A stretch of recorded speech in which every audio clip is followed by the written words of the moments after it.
আসসালামু আলাইকুম সুপ্রিয় দর্শক, কেমন আছেন সবাই? আশা করি ভালো আছেন। আজকে শীতকালের সবজি দিয়ে নতুন একটি রেসিপি দেখাবো। খুবই মজাদার একটা রেসিপি, গরম ভাতের সাথে খেতে সেই লাগে। চলুন পুরো ভিডিওটি শুরু করা যাক। এখানে লবণ হলুদ দিয়ে মাছগুলো মেখে নিয়েছি। এখন একটা একটা করে গরম তেলে ছেড়ে দিব। এরপর মাছগুলো এপিট ওপিট করে ভেজে নেব লাল লাল করে।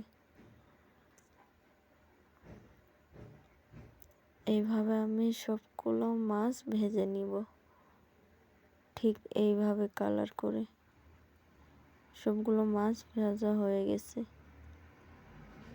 এখন ওই তেলেই পেঁয়াজ কুচি, গোটা জিরে দিয়ে দিব, দিয়ে হালকাভাবে ভেজে নিব। এরপর সবগুলো মশলা দিয়ে স্বাদ মতো লবণ দিয়ে হালকা নাড়াচাড়া করে নিব। এরপর মশলা কষানোর জন্য পানি দিয়ে দিব।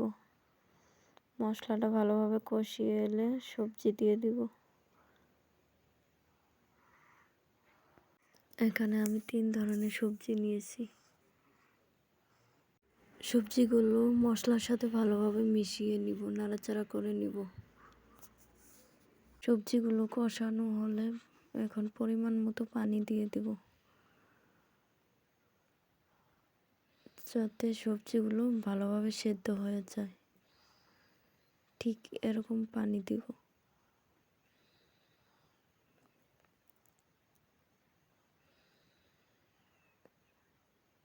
এখন ঢাকনা দিয়ে ঢেকে দিব হওয়া পর্যন্ত।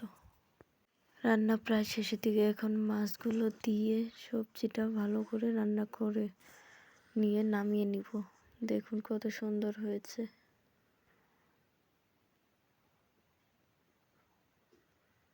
এখন একটা বাটিতে পরিবেশন করে দেখাবো।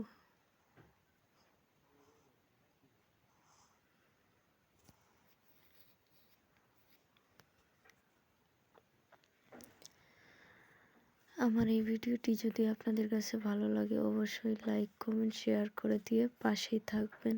আরও নতুন নতুন ভিডিও পেতে আমার চ্যানেলটি সাবস্ক্রাইব করে রাখবেন। আজকে এই পর্যন্তই। সুস্থ থাকবেন, ভালো থাকবেন। আল্লাহ হাফেজ।